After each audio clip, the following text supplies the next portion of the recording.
Yeah, hello everyone. Welcome to our first Intermissions industry sessions. These sessions are designed to give our young film programmers and others the opportunity to talk directly to people working in the film exhibition sector, find out more about what their role involves and their career path so far. My name is Gemma Buckley. I'm Senior Partnerships Manager at the Independent Cinema Office, and I'm delighted to be joined today for this session by two of my colleagues, film programmers Isabel Moir and Heather McIntosh.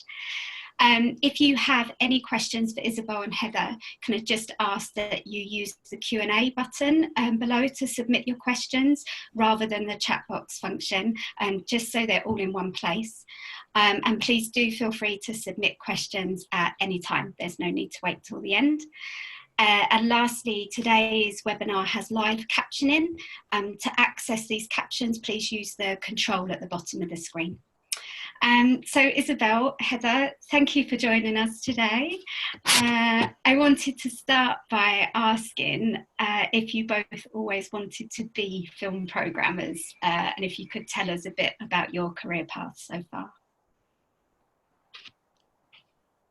Sure, yeah. So I don't think that was my ambition from the start. I think actually I wanted to do more practical stuff. I think I wanted to be a filmmaker initially.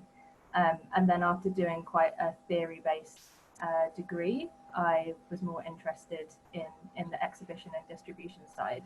So I did quite a lot of volunteering, and I ended up working for a small distribution company called Independent Film Distribution. And there I worked firstly as an intern, then as a coordinator, and kind of got to do quite a lot there because it was a small company, and thought from there that I wanted to do acquisitions. And then I moved into a job at Curzon for 4 years. I was working on their on-demand service, Curzon Home Cinema, and I did acquisitions and programming there, but it moved into more of a programming role. And I was working alongside the cinemas team there, as well as working on the in-demand part of the company. So that's how I kind of fell into it a bit, but then was very interested in what I was doing, and now love what I'm doing. So it was a very fortunate way that I kind of got into it. Yeah, oh, sorry. I was studying in London, and I was volunteering at lots of film festivals, so doing kind of a lot more just hosting the screenings, kind of handing out surveys, very kind of smaller kind of roles, and it just kind of exposed me to film festivals and cinema exhibitions. So after my degree, I ended up interning at the Barbican Centre in the cinema department, and that kind of turned into an administrator role for a few months. And I think working in that department, I kind of just saw the kind of roles of the curators and what the job entailed, and kind of like their day-to-day and the projects they worked on. And that was so from quite early on, I was like, I knew that that was something that really interested me, and that was kind of a goal, but I wasn't quite sure how to get there. I ended up having a bit of a break from the Barbican, but went back as a cinema assistant a few years later, which was more kind of assisting the department, and it was quite varied, and being kind of the first point of call for the cinema team. But also throughout a lot of my 20s, I was doing a lot of kind of front of house kind of roles, customer service facing roles, as well as kind of juggling short-term festival contracts as well. So trying to always kind of be in that sector, even if it wasn't my main job. Great, thank you. Could you tell us a bit more about your role as a film programmer and what your work involves? Did you just watch films all day? So maybe like what a typical week looks like for you? Okay. So I guess the first thing we would do at the start of the week on a Monday is we would look at holdovers. So that's when we'll look at the box office figures for the weekend in the UK to see how they've performed, and see how our client cinemas have done with those particular titles. And then we look at what we want to keep playing from how it's performed at the weekend, and what we might want to take off or change up. I don't know if there's anything to add to that process as well. Yeah, so that's like that's the main thing. That's how we'll start the week, and then we'll have our programming meeting on that same day, where we'll talk through films that we've seen in the previous week at screenings that we go to that are normally for upcoming releases. And we'll also discuss the figures, so we're always quite on top of what's happening in the market during that process on a Monday, thinking what else we cover in our meetings. We work with lots of different kind of venues across the UK, and they're all quite varied. So they're kind of ranging from like 4-screen cinemas to like volunteer run, part-time cinemas. I think we have about, Heather, you can correct me, about 20 cinemas we work with, or venues. Yeah, I think just over now, maybe close to 25, yeah. So we're always, when we're having these meetings or seeing these films that Heather mentioned, we're always kind of thinking of how they're going to work for these different venues, because everyone is working to different deadlines. Like some of our venues will work on their programs like a month in advance, and then some will be a bit more long term. So we're always kind of discussing as a team the kind of cinema schedule, the UK release schedule of what's coming up, any changes that have taken place, and just kind of any news from the industry that will help us factor in any decisions when we're helping the different venues come create their program. Yeah, and it allows us to kind of confidently talk about those films and what we think their place is and which of our client cinemas they might work with, because it's definitely not a one-size-fits-all approach.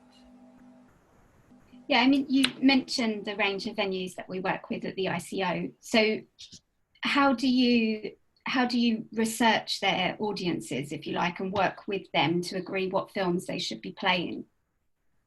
So I guess a lot of it is led by the cinemas, as in we will speak to them and respect the fact that they obviously know their audiences best as they're in their buildings every day, and kind of take their lead on that. And at the same time, depending on how long the cinema's been running for, then they'll have figures which will show what's performed best, while at the same time trying to encourage them to kind of diversify their program as much as possible or feels comfortable for them in terms of trying to develop new audiences. Yeah, we're always kind of trying to make sure our venues are kind of showing the widest range of films to kind of find different audiences and grow their audiences, and not just stick with kind of the audience that, their core audience that they've kind of established and they're already confident with and know the kind of films they're showing. So we have a lot of conversations also with our venues to kind of, they'll recognize perhaps what kind of demographics, audience demographics they aren't catering for, or perhaps aren't having those customers come visit the building. So I'll come see films, and we think of kind of strategies in order to kind of diversify their audience and grow these audiences with the kind of films that we pick and the kind of way we would program them in the upcoming release schedule. Yeah. How do you encourage them to do that? What sort of films do you encourage them to play? What sort of films would work if you're trying to encourage them to challenge themselves more? I guess like with specific examples of thinking about developing young audiences, which is quite a tough one for independent cinemas, or can be, because young people are usually more drawn to multiplexes. So we have our screening days as well at the ICO. So we have like young audiences screening days where we'll show a range of films, and also have panel discussions around what venues can do to try and grow their audience, and what help they can have from kind of leading experts in the industry who are already doing that work. So I guess as part of what the ICO offers through those specialist screening days, we can offer that kind of help and insight as well to how they might actually be able to market these films and try to get this audience in, which is always quite a slow, gradual thing. It's not something that happens overnight, unfortunately.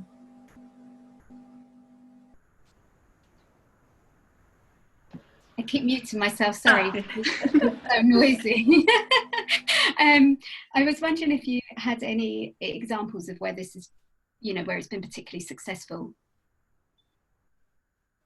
Trying to think of films. Well, We're always trying to encourage our venues we work with to show more foreign language cinema.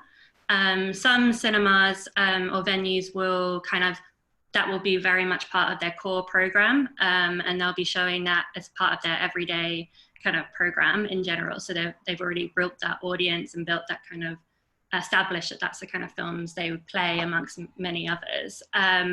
So we're trying to encourage venues that perhaps aren't so confident and or they feel it's a bit of a risk to show more foreign language cinema, to encourage them to kind of think about ways to connect with their audiences. So I'm trying to think of some examples. Like a big game changer, I guess, this year was Parasite, which is a film that a lot of cinemas may have been not so confident to show, but having that kind of Oscar-winning campaign behind it and having all that buzz and it becoming like a really big word-of-mouth film, that was really exciting to see.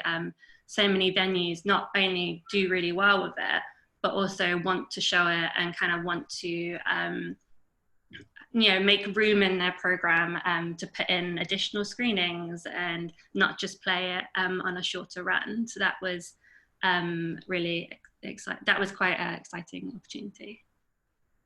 Yeah, we saw a lot of venues that have fixed programs, which is where they don't operate on holdovers. They'll decide what they're doing month by month or even a bit more than that ahead of time. And they were even bringing it back like a month or so later. So there was multiple runs of that film, which was, really encouraging. Yeah, great.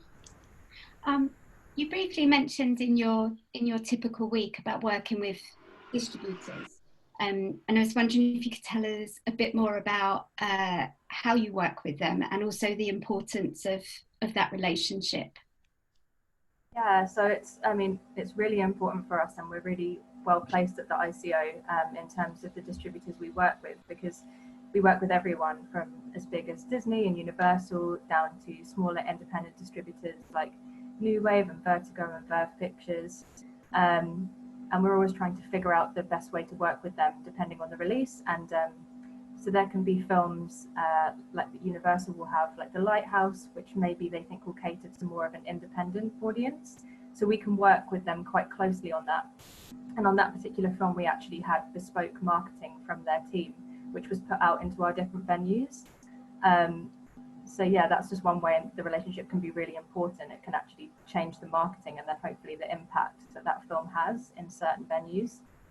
And also just for them to flag to us in advance what they think will work.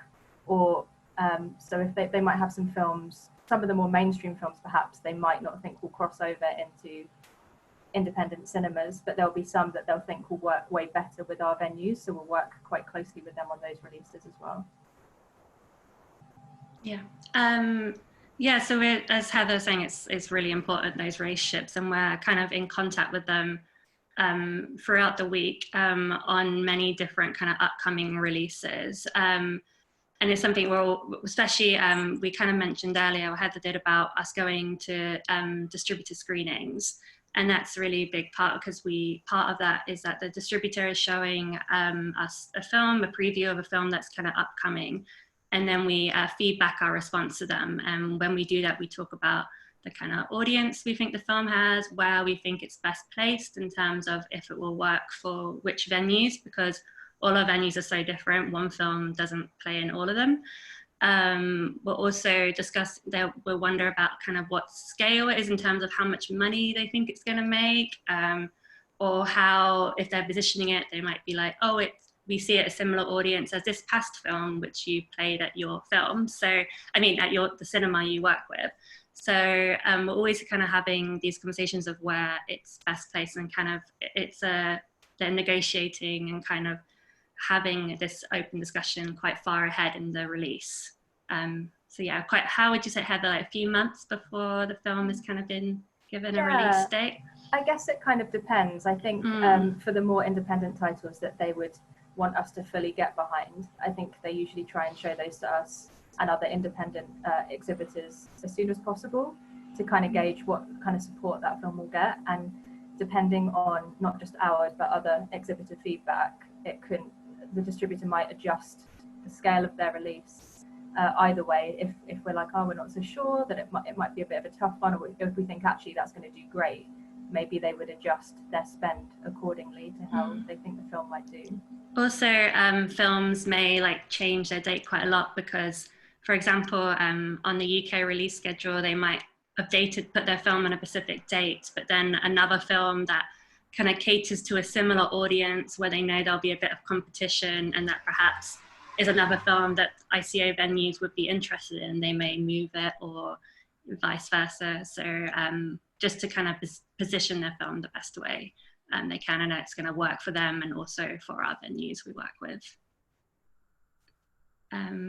But we also work with kind of a lot of distributors also with talent as well. So where we work when we're doing perhaps more with the more smaller independent distributors and films, if there's a film that perhaps would do better having further context, having intros, having Q&A with the talent, or a Skype Q&A, but just the idea that kind of to elevate it within a film program, just to kind of make the screening a bit more special or bring audiences to it who would perhaps overlook it in a program.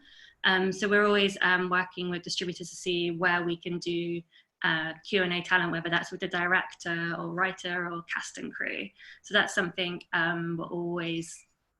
always want to try and do, but we've done it with past releases, especially British titles such as Pincushion or Deborah Hayward or Peter Strickland's In Fabric.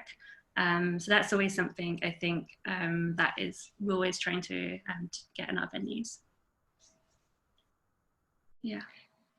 We've had a question come in about the process of booking a film with a distributor, which I think you've just discussed at length. But if you're working with distributors that you might not have that relationship with, or those strong relationships with, then what's the process of booking the film with them? So I guess you would just get in contact with them and say, one of our venues is interested in showing this film. Do you have it available in DCP or whatever format that they might want to play it on? And if they have the materials and they're willing for it to be shown, then you would just decide on the terms. So that would be the box office split that the cinema gets and the distributor gets. And there are standardized terms across the industry for that. And then you would basically put the cinema in touch with the distributor and they can liaise on marketing materials and things like that. So I guess it's just a case of approaching them and seeing if they're up for having the film shown, which most distributors would be, I guess. Yeah. I've got a couple of other questions that have come in, and I'm going to try and group them into one because they all seem to be around the same, asking the same sort of thing. So it's basically around advice for people wanting to work in the film exhibition sector. So I've mentioned particular experience or qualifications that could be beneficial. And someone's asked if you studied film studies at college or university, which I think you mentioned you did. Yeah, I studied film studies at A-level and at university. I think also one of the reasons I wanted to study is because I wanted to move to London. I'm from a smaller town, so the idea of being amongst kind of a lot more film culture was really exciting to me. But I think what was good about my course, like studying it, is that studying film specifically it exposed me to a lot of kind of films that perhaps I wouldn't have watched. Like I already felt I watched a lot of films as a teenager, but then when I went to uni, it kind of really broadened my taste and having those kind of conversations. But yeah, that the course was also very theory based. It wasn't kind of preparing me for like roles within the industry or thinking about programming or audiences or kind of how this would kind of relate to film exhibitions. So I don't think it's something, for me, I don't think it's something that's really vital. I think gaining experience or enthusiasm and showing that you have an interest, whether that's volunteering at stuff or putting on your own events or film, showing the kind of initiative, I would say is also equally as important. Heather, did you say you studied film studies as well? I did, yeah. I studied media at A-level, which we looked at film in, and then I did film studies degree, so that was also theory based. And I guess I would kind of echo what Isabel says. It's good to broaden what you watch and develop your taste, and your understanding of film history is always good, I think. But I guess it's not particularly essential. Like it's obviously great to have that passion there and have the interest from early on.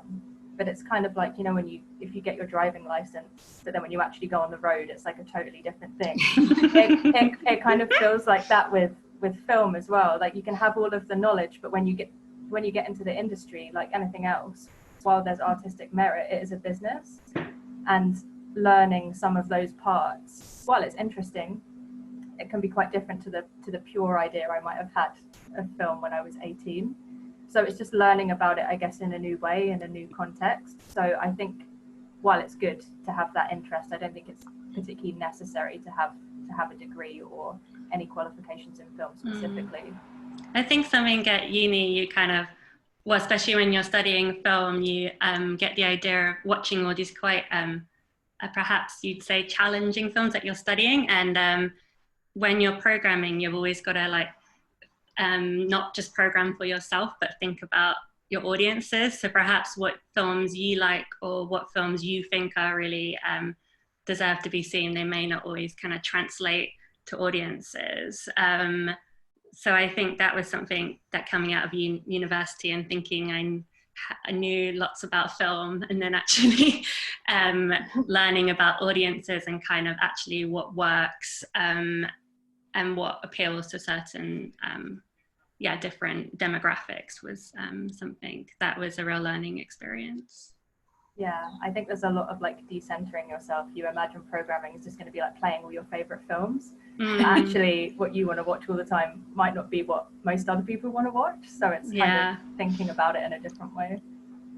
So what would you, so putting the sort of academic qualifications aside, what would your tips be in terms of experience to try and get, or things that our young programmers should be doing? I would say go for a range of stuff for yourselves as well, because for instance, me talking about how I got into film programming, that wasn't my ambition from the beginning, but through going through a path of doing other stuff, I figured out that I really loved that. So sometimes it's like a process of elimination, I guess. And also working in small companies is good because you often have to do lots of different things. So it can be a really good way to test out what kind of thing you like and don't like. I definitely learned a lot in my first job because of that. I think, echoing what Heather said, I think just trying out different roles within the industry, because I think one of the reasons why film programmer is so attractive as a role is because we don't know about all the kind of other key roles within the cinema, like in the exhibition sector. So I think doing those other roles, one, will give you skills and knowledge that you can transfer if it is something you want to do to get into programming, but also you may find other areas that you're really interested in, and they all kind of feed into one another. For example, I remember when I worked at London Film Festival, my first job there was working in the tech department, which is something now I don't really work much with technology, and it's not something that perhaps I would have saw myself going into, but I think it was 2012, so we still had, we were still playing films at the festival in 35mm and distributors. So it was a really great way to kind of learn about formats and learning with the projectionists and learning about because a lot of, I don't think people understand, but a lot of the film programming is chasing films and making sure films arrive on time, they're in the right format, making sure they've arrived at the correct venue. And that's a large part of the role, is just making sure the actual materials have arrived in the correct way. So I think that was a role, actually a lot of skills got transferred that I would never have ordinarily kind of gone for. So I think, kind of what you were saying, Heather. But a lot of also of programming is, there's a lot of admin, which is really key for all kinds of roles in the cinema sector. I think getting those kind of key admin skills and working in an office environment is really invaluable. And it doesn't have to be arts related or film related, but having those kind of experience, of admin skills, of what, working in a busy environment, working to deadlines, taking minutes, being on the phone, and having that confidence of being in the first point of call of an office. I think those are skills that are really key for so many roles, including programming. Yeah, like Excel and spreadsheet. We use so many spreadsheets. So many spreadsheets. Programming. All of this stuff is really helpful. So the importance of having these transferable skills that you might not actually acquire working in the film exhibition sector. They do stand out on your CV. I think you're always looking for evidence that that someone's done that before. One of the questions that's come up is, what do you think the key skill of a let me double check so that I write this up. There's so many questions coming in. What are the key skills of a film programmer?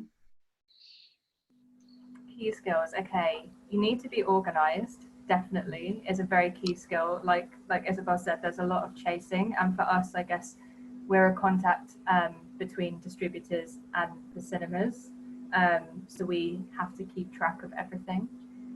I guess other skills that kind of build over time, I mean, something that I still find quite tricky actually is trying to guess the box office prediction for what a film might take after we've seen it. So that's a skill, for instance, that I'm still developing, that other colleagues are better at.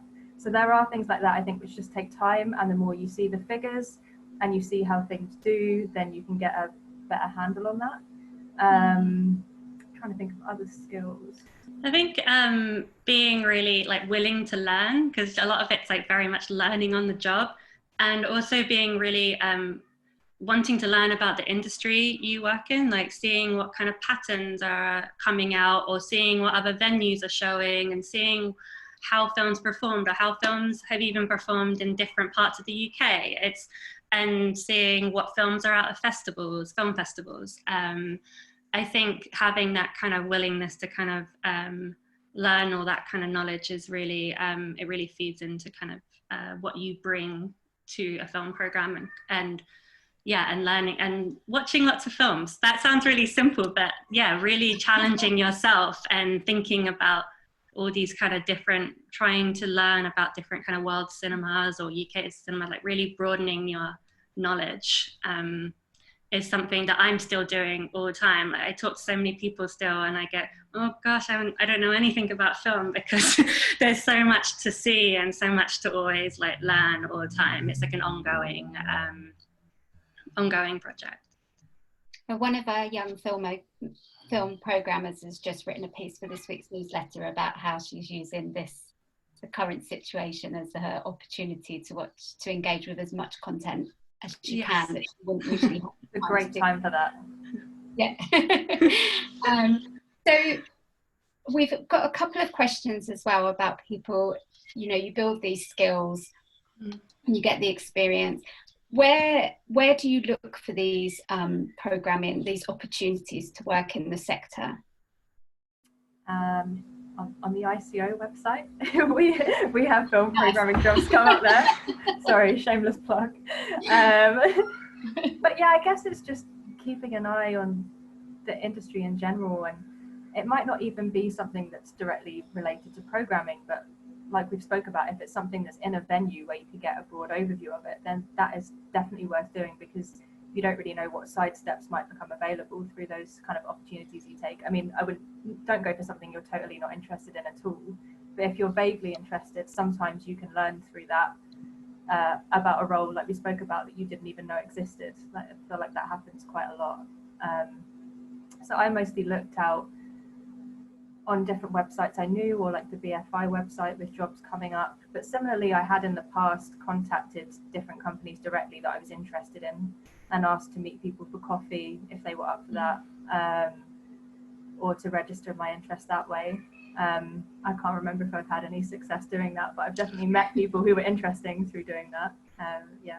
I think there's something it's really putting yourself out there, what Heather was saying, because even if you don't want to approach someone you don't know to say, can I meet you for coffee and just talk about your career paths and what kind of advice you have for me, but even the people within your workplace, I'd often say to the curators at the Barbican, like, how did you get to this position? And I think that's something really valuable when you have all those people around you to like really take advantage of kind of speaking to them. I have like, and everyone loves to kind of talk about themselves. I think it's a compliment as well. You know, it's nice to kind of tell people about your journey, I think.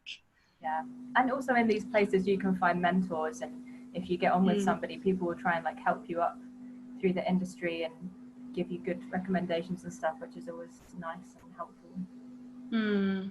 I found, oh sorry, go on. No. I was saying I found film festivals a really good way to progress. I think because they're always kind of, what's the word, sorry, they're always getting a new team every year, not completely, but a lot of, and they need so many, especially for like larger festivals like London Film Festival, there's so many positions to fill, and it's a really great way of kind of trying something for a short amount of time, and also meeting so many different people and building those contacts, because and you get, well, a lot of people are saying, but when you work in a festival environment, it's so heightened and it's very exciting, and you spend a lot of time and hours together as a team. So you do get quite close quickly. And I think it's that's a lot of really great ways that I've learned about jobs is from people I've worked in the kind of festival sector.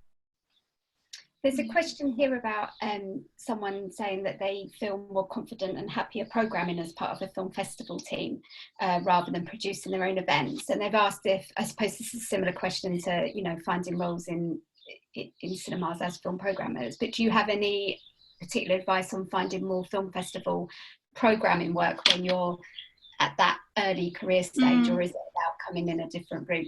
I found, I don't know if this person is talking about this specifically, but I found, so a lot of festivals, they have submissions for the films that are being submitted for the festival. And they rely on a really big, they rely on a team to watch the initial films that come through and to kind of feed them out and like recommend them and give their feedback on them. And I think it's a really great way to learn about programming, because one, you're seeing films at the start of their start point, and they might be not in their finished condition. So you're trying to recognize if there's merit or there's something interesting. Also thinking about audiences, you kind of build your confidence of thinking about relying on your instinct. And also a lot of these festivals that rely on these kind of positions, they'll let you be quite flexible. So you can often do them alongside your other jobs. You don't need to be somewhere like in an office, you can do it from home. And if you're interested in a particular area, say like documentary, there are like documentary festivals you could do, or if you are interested in a particular language or world cinema, like there's so many different types. And there's a lot of them are volunteer roles, but there are paid ones out there. But that was something that I did quite a lot of, and it really grew my confidence of kind of thinking about a finished product and how a program comes together, as well as seeing such a broad range of films. And you often, if you volunteer or work in these kind of capacities, you often get to go to the festival. And that's also a really great way to meet everyone, and also watch so many films that you wouldn't normally see. Yeah. Did you want to add? I just picked up on that point about trusting your instinct, which I think is really important. But it's also good to know that that's not going to be right all the time. And everybody that I know in the industry that works within programming has at one point thought this film is definitely going to be huge, or this one's definitely going to get this reception, and sometimes that doesn't work. So just not to beat yourself up if you're not right every time, because that's just the way it goes. Oh yeah.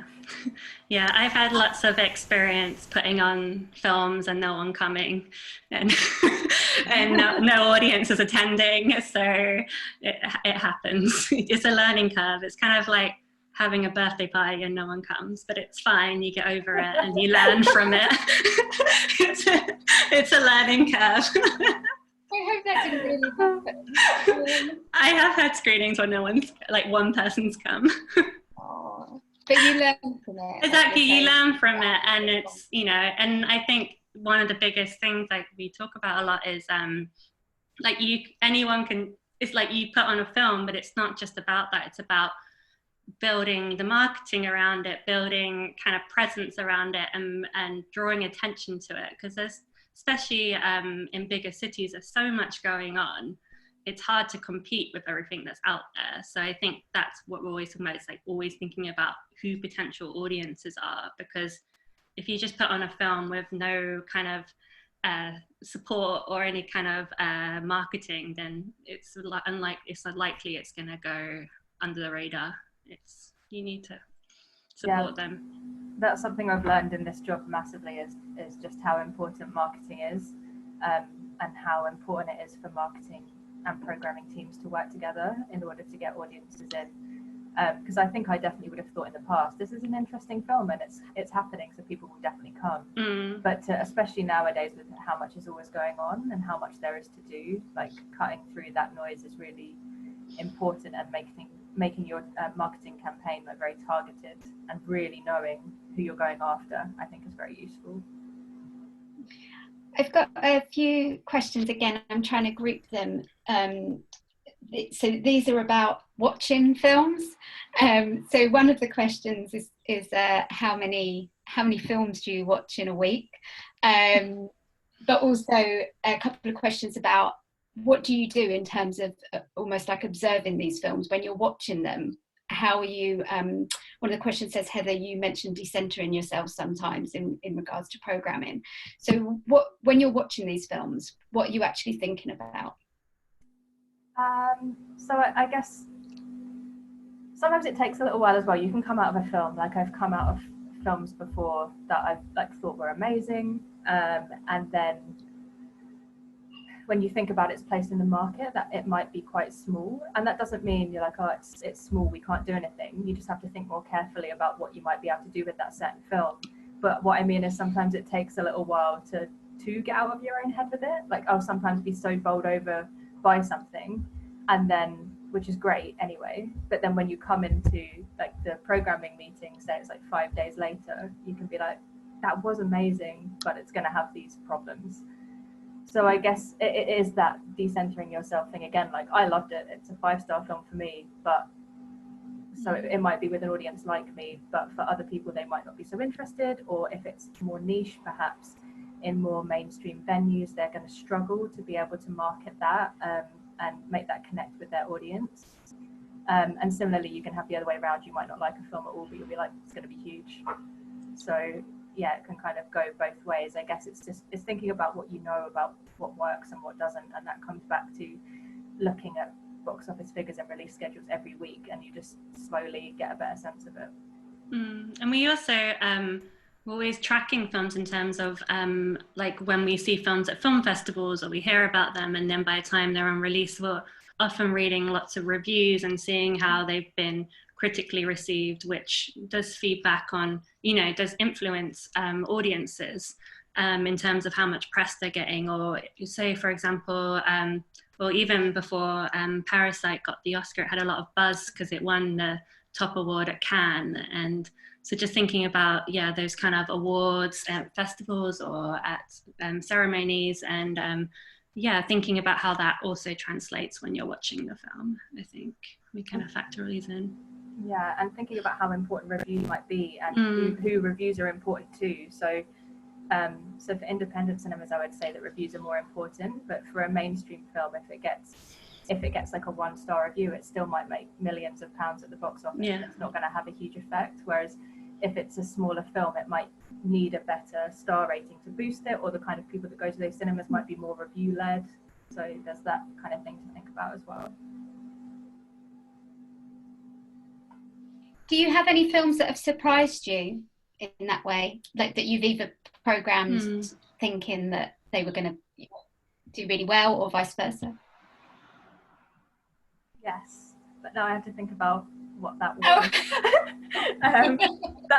That's definitely happened. I mean, it doesn't happen loads, to be honest. I feel like you normally have quite a good sense of what things will do.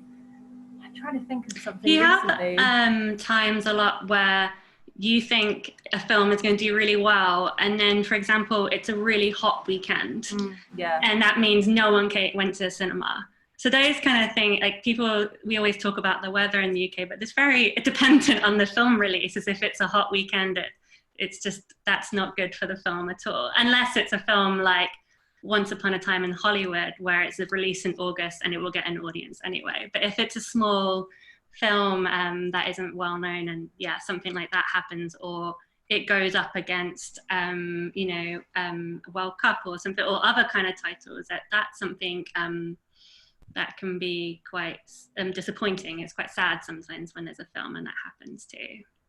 Yeah, I mean, there are films, for example, like For Summer was a documentary that played at quite a few of our venues and played quite widely and seemed to play for like quite a decent amount of time.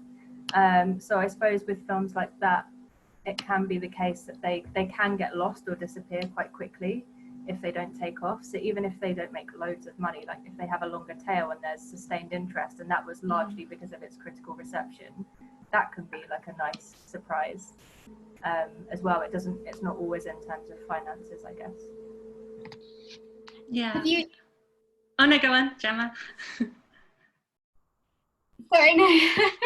I was just in the same thread. I was just wondering if one of the questions is about any screenings or programs of screenings that you've helped put together that you're particularly proud of. For me, Britain on Film Protest was one that I was really proud of, which is so it's a distribution project that the ICO do, which is around archive film, and I curated one around protest from the 1910s through to the 1980s, I think.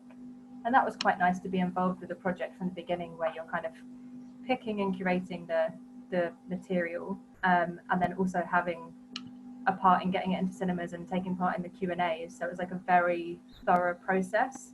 And I suppose because it was archive film and curation, it's outside of what I usually do in my day-to-day working with current releases. So I think it stands out to me as something that's quite different and nice that I was doing in my day-to-day work as well.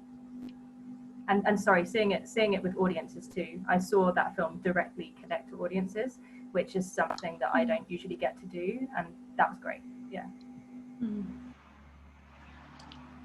Yeah, so at the ICO, we also have distribution projects. And similar to what Heather was saying, it was we worked on the BFI musical tour. We put together, we're working with the BFI, we put some musical titles into distribution.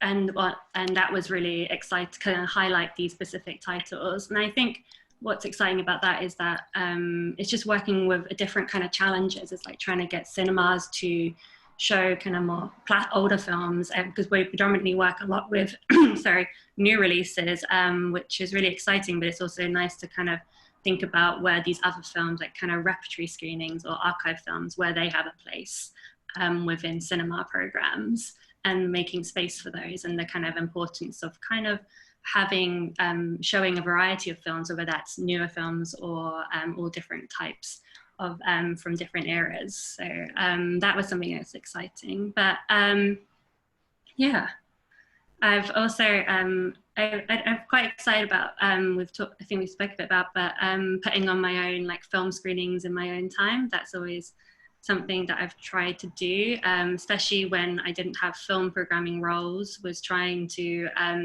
create my own events, almost like to create my own jobs, which I did in my own time. So I did a lot of like collaborating with my friends to put on film screenings, and we set up our own film festival in Eastbourne, which is where I grew up, called the Overnight Film Festival. And that was a really exciting kind of project to put together. And we ran it for 3 years, and it ran over a weekend in a hotel on the beach in out of season in Eastbourne. And the idea was kind of this communal activity. So everyone would work and watch films together, eat dinner together, at breakfast, like go have these kind of conversations. And yeah, I think what was so good about it is that it was really a great way to kind of learn all these different roles and build something from scratch, and to kind of do something that's very, I guess, DIY, and you have to really think on your feet with like a very small budget, which is like a real challenge, but also something that I really learned from. I've got a couple of specific questions about programming for cinemas. So one is, do you have any tips about what a small cinema should consider when building a programming strategy? What initiatives should we consider running to appeal to and grow audiences? Good question. So I suppose you'd have to consider first, your opening film is like a very good one to consider when you're thinking about what's coming up and what you would like open the cinema with a bang with.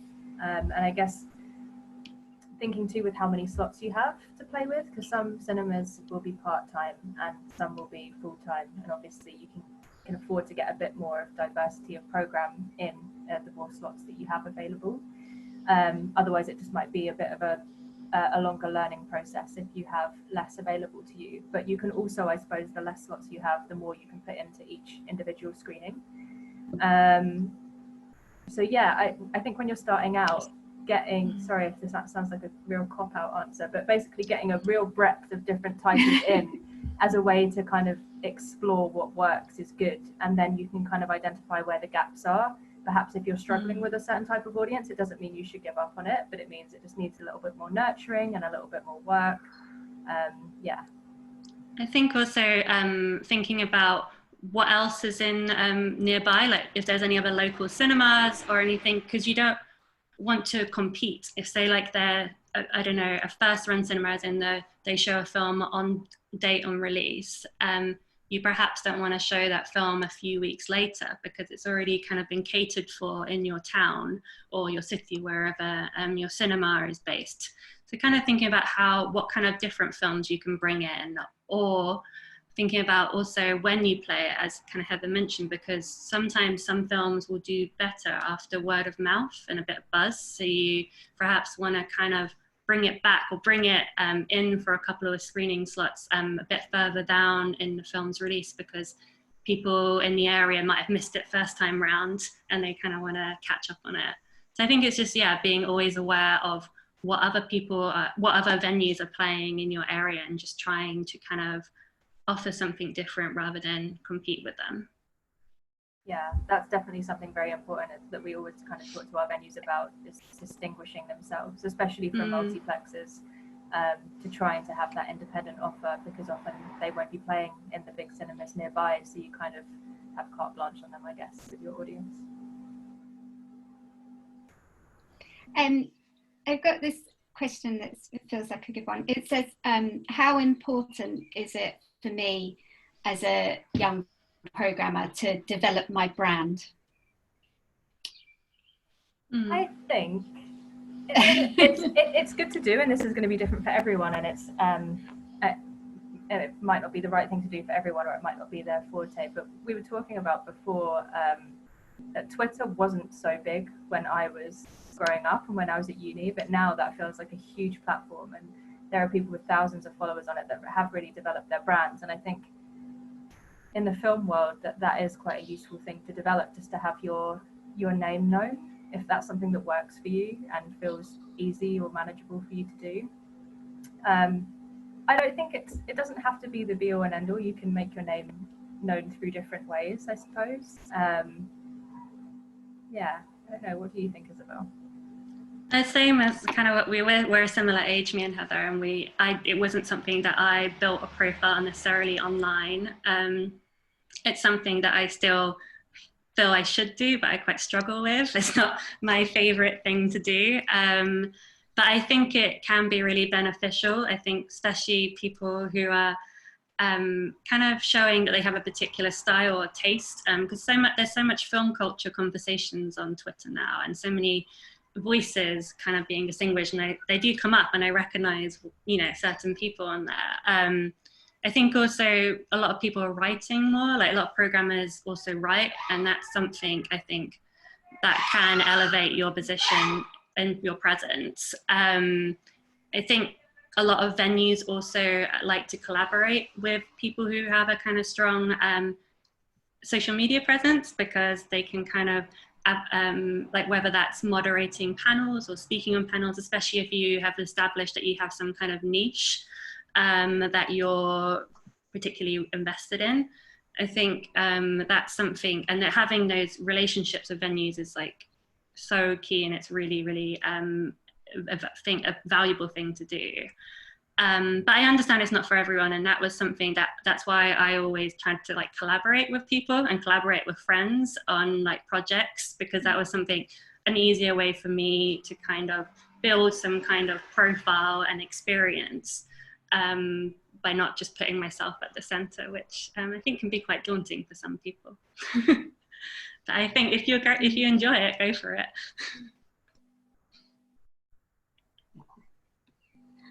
I've got another question saying that I'll just take a couple more because I'm looking at the time. It says, I'm a filmmaker. Would you give me any tips for getting my films into cinemas? Which I know is a question we have come through a lot at the ICO. So it would be a good one for you to answer. Some advice that I would have, I used to go to Edinburgh Film Festival with Curzon and work with filmmakers that were kind of developing their projects. And I think there can sometimes be a bit of a gap between like the distribution and the exhibition part of the industry and filmmakers. And a lot of the times, I don't think filmmakers are kind of taught to think about audiences, or I don't know, marketing in that way. Like, who is this film going to be for? Who are you targeting? And that's a really important thing to think about. And you don't want to be asked that question after your film is made and not having thought about it yet. So I would say think about those kind of things early. You don't need to be an expert on it. There'll be other people who help you with that to get it to audiences. But it is good to have in mind, who are you making this film for? Yeah, I think also doing a lot of research into kind of sales agents and distributors, and looking at past films that they may have worked with, and thinking of how your film would relate to that, and if you recognize some kind of pattern there that your film would fit into.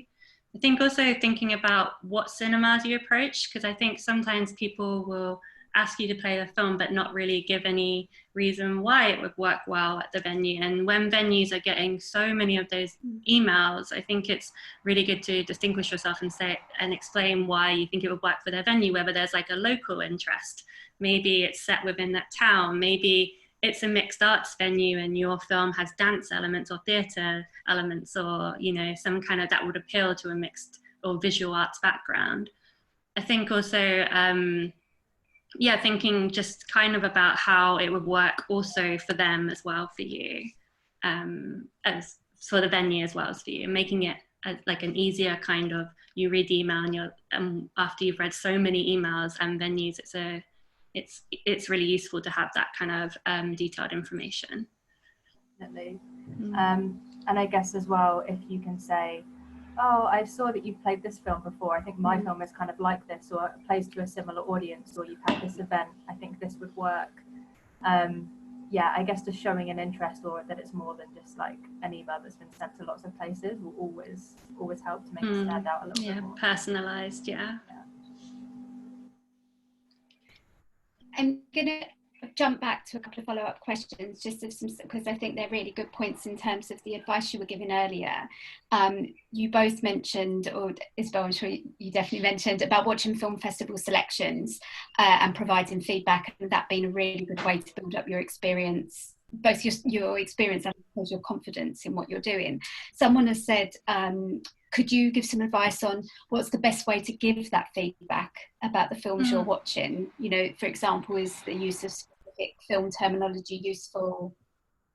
Is there any guidance you can give on that? I guess it's similar also when we give feedback on films as well in as part of the ICO, but when working in festivals is usually being very aware of the brand of the festival, like who they cater for, what kind of films they've played in the past. Usually, if you do submissions out, the festival will give you some guidelines of how, what kind of films they're looking for. I think sometimes what's really interesting is if you can see a film perhaps won't be so well put together or really pristine, but as something quite interesting, you can sometimes tell there's like a really interesting voice that's there, and there's like an story that might connect with people, or whether there's also representation. There's a lot of stuff we talk about in film, and thinking about, oh, those stories aren't told often, or those kind of characters aren't portrayed in films. So I think it's always just looking out for things that are quite different and set them apart. Yeah, I think I think that's what. But in terms of when we think about the ICO, because we see a lot of films at festivals, Heather, and I'm thinking what we can look for when they're not got any kind of distributor or any kind of campaign attached to it, or perhaps any stars and a kind of hook in any way. Yeah, I guess then if it would come down to the story more, or other like artistic value to do with the film, and sometimes it is challenging with first-time filmmakers, or when there's less context. But I think if it's about a certain topic, or it has that niche, then it is easier to market perhaps. But in terms of how we talk about the films, I don't think there's any, thinking about terminology, there probably is some that I don't even recognize, or I'm so used to now. But I think, yeah, I try not to have too much jargon in my feedback or whatever. And I think accessibility is really important. So being like, transparent, and accessible. I've just got one more question, which feels like quite a good one to end on. What would you like to do? What would you like to do or do more of in the future? So there are particular areas of film programming that you'd be keen to move into, or I suppose develop particular skills? I think for me, so I actually haven't done festival programming before, so that's something that I'd be really keen to develop, just in terms of having more international relationships with sales agents and other distributors, getting more of an insight into how other film markets work, and what kind of thing works there or doesn't, and getting to work with films sometimes before they have a distributor, or kind of like a more defined place in the market perhaps, and people interacting with them earlier, maybe getting to boost new filmmakers. Yeah, I think that would be an area I'd be interested in.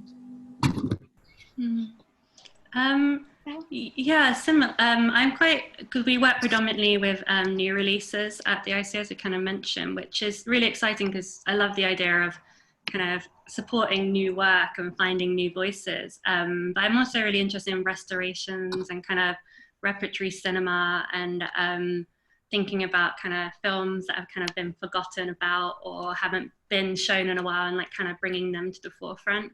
That's something that really excites me, and it's something that the ICO do as part of their distribution model, is we kind of do work with restoration releases. But that's something I think when I think about my favorite cinemas, that I'm always like tracking my favorite cinemas to see what they're doing or what they're showing.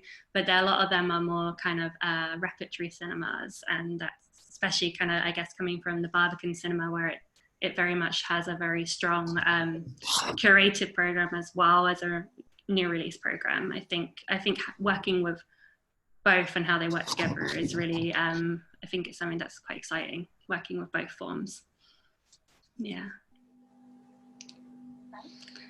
I think, although there's still quite a few questions, but maybe they could be emailed in, and maybe you could reply to them separately, because I realise we're out of time, and that does feel like quite a nice place to end the conversation.